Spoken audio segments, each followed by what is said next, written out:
Today, we're going to discuss what happened after the death of Prophet Muhammad, peace be upon him. I'm Cleofe from the Cleofe podcast.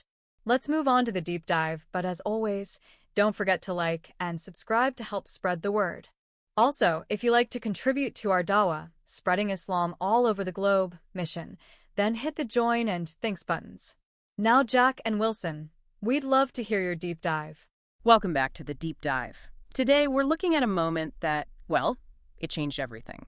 The death of the Prophet Muhammad in 632 CE. Yeah, it wasn't just a spiritual loss, it was a political earthquake, really. Suddenly, the absolute center of this new community was gone. And that's what we want to dig into, the unspoken stuff. The power plays, the human choices, the ambitions that started shaping the Islamic State right from those first chaotic hours. Exactly. We're focusing on that scramble for leadership. How did they go from this tight-knit faith community to almost overnight starting down the path towards empire? What were those key decisions? So let's set the scene. Muhammad wasn't just a prophet. He was the head of state, the judge, the commander. His death left this complete void. A total vacuum. Yeah. And crucially, no explicit instructions on who takes over. That silence. That's where the politics rushed in. You can almost feel the panic. What was the immediate reaction on the ground? Well, first, just raw shock. You have Omar ibn al-Khattab, one of the most powerful figures, initially refusing to believe it. He actually threatened people who said the prophet was dead. Wow, really? Just pure denial. Utter denial. It took Abu Bakr, who is known for his calmness, to step in and remind everyone, look, the prophet was mortal like all prophets before him. The message endures, but the man has passed. Okay, so grief and shock. But politics waits for no one, right? Factions started moving quickly. Immediately. Even as Abu Bakr was calming the crowd, the Ansar, the Medinan locals who had sheltered the prophet, were already meeting. The Ansar made the first move. Interesting. Why them? They saw the writing on the wall. They were the hosts, the protectors. They gathered at a place called the Saqifah Bani Saida, basically a tribal meeting hall, to choose a leader from among themselves. They worried, probably rightly, that the Muhajirun, the Meccan immigrants, would sideline them. So they were staking their claim based on, having been there for the prophet when Mecca rejected him. Makes sense. It does. But news traveled fast. 3 key Muhajirun, Abu Bakr, Omar, and Abu Ubaidah, heard about this meeting. And they knew this couldn't happen, that an Ansar-only decision would split the community. Exactly. They rushed over there. This wasn't some calm, planned debate. Imagine the tension. It was a high-stakes negotiation, almost an intervention. So what was the core argument? How did the Muhajirun counter the Ansar's claim? Omar took the lead initially. He was very direct. He argued that leadership, well, it had to belong to the Quraysh, the prophet's tribe. Why Quraysh specifically? Was it just about lineage? It was partly lineage, yes, but Omar framed it politically. He basically said, look, the other Arab tribes respect the Quraysh. They won't submit to anyone else. So for unity, for the survival of the state, the leader must be Qurayshi. Which conveniently meant one of the Muhajirun, like himself or Abu Bakr. Precisely. It was a powerful argument because it appealed to existing tribal structures and presented Meccan leadership as a practical necessity. But you mentioned Abu Bakr played a key role, too. Ah, yes. Abu Bakr's approach was, well, masterful. He didn't dismiss the Ansar. He praised them, acknowledged their virtue, their sacrifices. Flattery before the political move? Sort of. But it was more subtle. He affirmed their importance, then proposed a structure. He essentially said, you, the Ansar, are indispensable. You will be the ministers, the advisors, Uzara. Okay. But, he continued, the leaders, the emirs, must be from Quraysh. It gave the Ansar status and a role, but kept the ultimate authority with the Muhajirun. So honor acknowledged, power retained. Very clever. Did the Ansar buy it? Well, not all of them immediately. But here's where old tribal politics kicked in again. The Ansar weren't monolithic. They were mainly 2 tribes, Aus and Khazraj, historic rivals. Ah, internal divisions. Always a factor. Absolutely. The main Ansar candidate pushing for leadership was Sa'd ibn Ubadah, chief of the Khazraj. Seeing him potentially take charge made some of the rival Aus tribe nervous. They preferred Muhajirun leadership to being ruled by their old Khazraj rivals. It seems so. Political expediency. And Omar, sensing the shift, seeing the potential for endless debate, just acted. He suddenly grabbed Abu Bakr's hand and pledged the bay'ah, the oath of allegiance. Forced the issue. Exactly. Abu Ubaidah immediately followed. Then some Ansar, likely from the Aus, joined in. And just like that, in this rushed, tense meeting, Abu Bakr was acclaimed as the leader, the first caliph. But this whole crucial meeting, this decision, someone very important was missing. The elephant in the room, yes, Ali ibn Abi Talib, the Prophet's closest male relative, his cousin, his son-in-law, and the rest of the Prophet's immediate family, the Al-Bayt. Where were they? They were performing the most solemn duty, washing and preparing the Prophet's body for burial. They were completely absent from the Saqifah. And Ali, his supporters would say, had a very strong claim himself. Arguably the strongest, based on closeness and early service. First male convert, married to Fatima, the Prophet's daughter, a famous warrior, deeply trusted. His partisans felt he was the obvious, even designated successor. Designated. Where does that idea come from? It's rooted in specific events and sayings. The most famous is the incident at Ghadir Khumm, not long before the Prophet's death. He made a statement about Ali using the word Mawla. And Mawla. That's the key word, isn't it? Because it can mean different things. Exactly. For those who supported Abu Bakr's election, who later became the Sunni majority, Mawla meant friend, ally, patron, important but not successor. But for Ali's supporters. So the Shi'at Ali, the party of Ali, it meant master, leader, guardian. They saw it as a clear, if perhaps subtle, designation of Ali as the spiritual and political heir. So right there, you have the seed of the split. Was leadership a matter of community choice, consultation, or was it divinely guided within the Prophet's family? That's the fundamental divide that opens up right here. Ali and his group were deeply dissatisfied with the Saqifah outcome. They saw it as sidelining the Prophet's own family and ignoring what they felt was his intent. How did they show their dissatisfaction? Did Ali refuse the oath? He did, initially. Ali, Fatima, and other close companions withheld their bay'ah to Abu Bakr for some time. Fatima, sources say, was particularly hurt and never gave her allegiance before her death, about 6 months later. Her stance must have carried huge moral weight. Immense weight. It cemented this feeling of grievance that something wasn't right. Eventually, though, Ali did pledge allegiance. Why the change of heart? Pragmatism, mostly. The sources suggest he saw the community was fragile. There were immediate threats from tribes renouncing their ties. Internal fighting would have destroyed everything.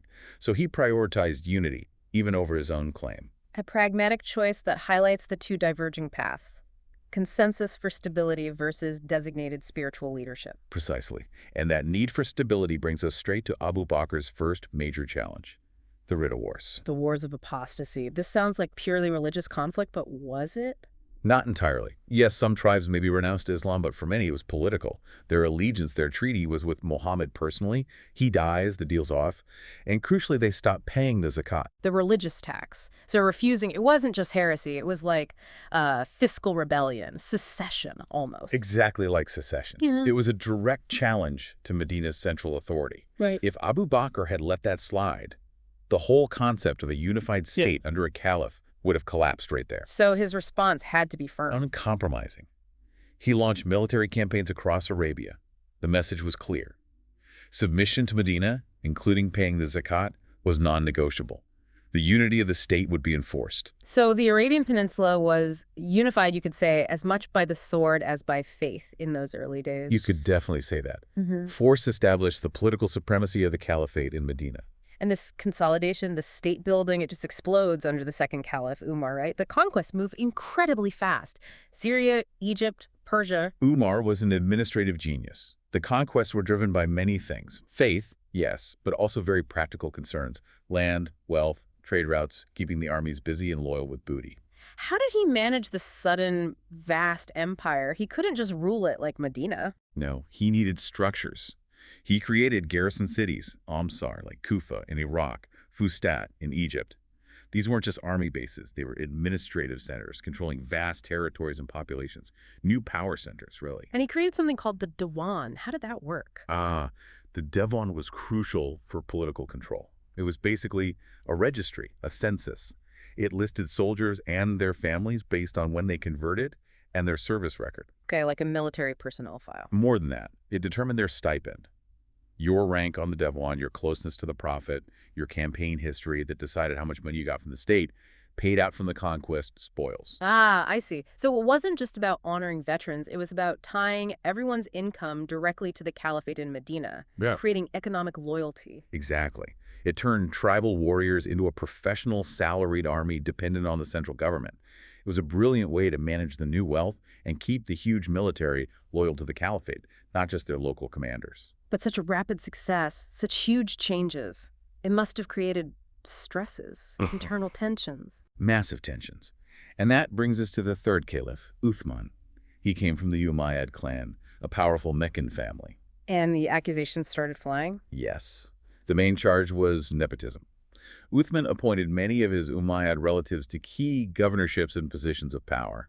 Many of these guys were relatively late converts, part of the old Meccan aristocracy. That wouldn't have sat well with the early companions, the veterans in places like Kufa and Fustat, who felt they'd earned their place. Not at all.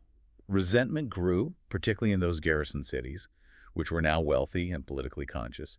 They felt sidelined by Uthman's clan. And this led to? It led to disaster. Disgruntled soldiers and protesters from Egypt marched on Medina, besieged Uthman in his home, and assassinated him in 656 CE. The Caliph. Murdered. That must have shattered everything. It shattered the illusion of unity. It showed the Caliphate wasn't immune to political violence. It kicked off the first fitna, the first major civil war within Islam. And in the middle of this chaos, Ali is finally elected Caliph. The fourth one. Yes, but his rule was contested from day one. Muawiyah ibn Abi Sufyan, Uthman's cousin, the powerful Umayyad governor of Syria, refused to recognize him. On what grounds? Muawiyah demanded justice for Uthman's murder. He implied Ali was illegitimate because he came to power through the actions of the rebels, or at least hadn't punished them. It was less about justice, though, and more a direct political challenge to Ali's authority. Setting himself up as a rival power base in Syria. Precisely. This led to battles, most famously the Battle of Siffin, and more division. The fitna deepened. And Ali's caliphate also ended violently. Yes, Ali himself was assassinated in 661 CE by a Kharijite extremist. His death effectively ended the period of the rightly guided caliphs and cleared the way for Muawiyah, who then establishes the Umayyad Caliphate. This feels like a fundamental shift. It was. Muawiyah did two key things that changed the nature of the Caliphate forever. First, he moved the capital. From Medina, the prophet's city, the spiritual heartland, to Damascus, his power base in Syria. A strategic, military, administrative center, not a religious one. Symbolically huge. And the second thing, even more significant politically, he ensured his son Yazid would succeed him. He introduced hereditary rule. So no more consultation, no more shura or consensus, however flawed it was in practice at Saqifah. It was gone. The Caliphate became, in effect, a monarchy, a dynasty. Power passed through bloodline, backed by armies and bureaucracy, not community choice or perceived religious designation. The transformation was complete. Looking back then, that moment at the Saqifah, it really does seem like the critical turning point, the place where all these tensions first broke into the open. It absolutely was. The arguments made there, the choices favoring tribal politics and pragmatic unity over perhaps other claims, they set precedents. The question of who has the right to lead the community through consensus, the prophet's tribe or the prophet's family through designation, that's the fault line created right then. And those fault lines didn't just disappear, they shaped the civil wars. And they continue to shape the political and religious landscape of the Islamic world, even today. Sunni and Shia identities trace their origins right back to these very first political disagreements about the nature of leadership and authority after the Prophet's death. So here's something to think about, building on all this. We've traced the Caliphate's evolution from, a leadership rooted in faith to an imperial government.